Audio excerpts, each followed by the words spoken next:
Hello, everybody. Welcome to episode 66 of Optimal Living Advice, the podcast where we take any questions you might have about the many struggles of life and get them answered for you here on the show.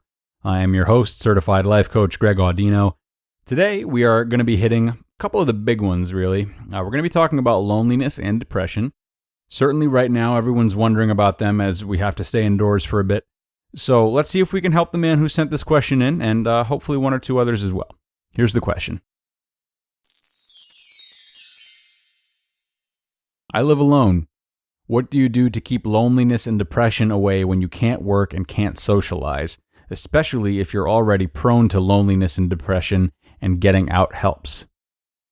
Okay, great question. Short and sweet.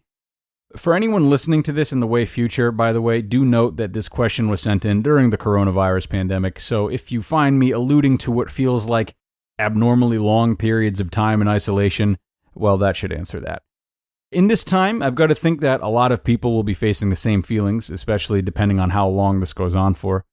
The good news for you, asker of this question, and all of my other quarantiners out there fighting the same battle, is that this is, without doubt, the best opportunity you will ever get to confront these hardships head on. No, it is not a support group, and no, it is not therapy, quite the opposite, but it's a chance to really lean into the hard times when they may very well be piling on the most.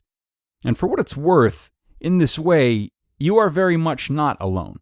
You might be physically alone, but you might also find solace in knowing that this is a battle you're going through with many other people who have the same setbacks. You're still part of a team. There are still people that understand and can sympathize with you and care about you. So with that in mind, let's talk about what to expect and what to do about it. Now, you could argue that the vast majority of hardship we all face is rooted in some form of low confidence. If there's a major pain in your life, oh God, Major Pain, the movie, I just thought of that, that's funny. If there's a major pain in your life, you're not confident in who you are amidst that pain. It's not to say the confidence can't be rebuilt, and it's not to say that you should feel any shame whatsoever for this. It just is. If you're lonely, you're not confident in who you are when not around other people. If you're grieving a loss, you're not confident in how to live without the person you've lost. If you have an eating disorder, you're not confident in what will happen if you eat with moderation and thoughtlessness. If you're anxious, you're not confident in how you'll be able to function depending on the outcome of certain situations. The list goes on. So a lack of confidence, wherever it may exist, is basically a detachment from your wholeness, okay? A detachment from a certain part of yourself. You're detached from self-satisfaction because you feel like it has to rely on this exterior thing.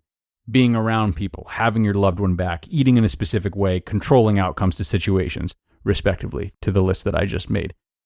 If you're lonely and depressed, and you're saying that getting out and living your life helps you, it's great that you take advantage of that ordinarily. But it is ultimately a form of patchwork if there's still an underlying issue when those things are taken away. It's natural for everyone to feel a little extra lonely and depressed in this time. We all rely on socialization to different degrees, so patchwork to different degrees.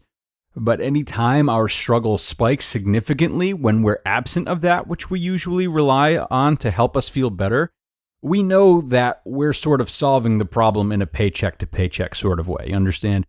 That's the reason a lot of people are so bored right now. The more detached from who you are and the more you rely on exterior anythings to fill that void of detachment, the more bored you're going to feel when those things aren't there anymore and you're forced to confront your identity for what it is.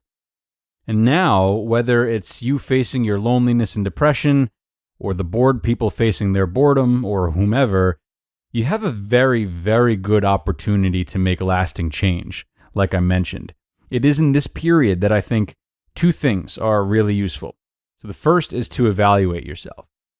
Don't think that you can distract yourself through however long this quarantine lasts. Some distraction is fine, but a whole lot of reflection should come too, and it needs to come. Take stock of your life. What have you been doing that you're proud of, and how can it be maximized? Where could you pick up the slack, and how could you do that? How can you use this free time to come out of this thing better than you were before, and maybe better than you've ever been? In this reflection, hopefully you'll also come to conclusions about what you might be doing to perpetuate your loneliness and depression, which would be a massive discovery. Think about your actions and their repercussions, and you're likely to find how you might be prolonging this pain in ways that you just don't realize or hadn't yet. That would, of course, be one of the areas in which you'd ideally start picking up the slack and making changes to your behavior. For you, this might mean exploring the causes of your loneliness and depression and maybe journaling about them, reaching out to people you'd like to forgive and hearing what they have to say, and making lists of all the people that love and support you and what they add to your life specifically. Whatever technique sounds helpful to you, again, this is your golden chance to capitalize on it.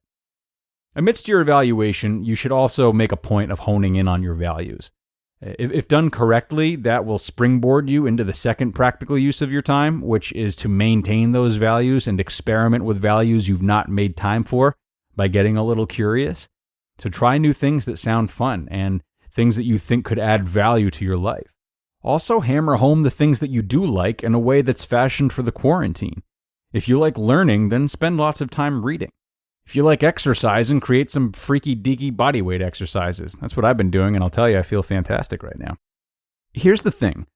The more you get in touch with the tough parts of yourself during this time of limited distraction, the better your long-term relationship with these parts of yourself are going to be. It's the bottom line. You can still indulge in doses of the things that usually make you feel better, of course, but you'll still have plenty of time with just you. That's how you optimize this quarantine, which we should all definitely be doing, whether that means, again, self-improvement or just resting.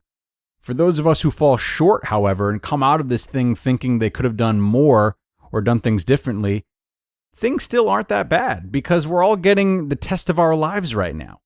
You know, there's a lot of hope to be had for when this thing is over because there will be newfound strength in being alone and spending time with ourselves. If loneliness is your battle, I'm sure it's linked with your depression. You're going to come out of this quarantine with a 99.9% chance that you'll never have to endure this much loneliness ever again. And should you stay mindful, the individual mites at home alone when there's no one around that have triggered your feelings up until this point, they're going to feel like a cakewalk. And you might even find yourself being grateful, knowing that you've endured much worse and have come out of it just fine. And there you go, my dear friends. Thank you so much for tuning in today. I hope we were able to help everyone understand how to maximize this time indoors. I really can't stress enough that it is such a great opportunity, and there's a lot of blessing amidst all this pain and confusion. Anyway, I hope you will continue sending questions in as they arise for you. We love hearing from you. We love hearing what you have to say. So email us your concerns at advice@oldpodcast.com. advice@oldpodcast.com. We will take your questions there and do our very best to answer them here on the podcast. Stay safe, everybody. I'm happy to have you all in my life. Now go make the most of everything. Go ahead. I'll talk to you later.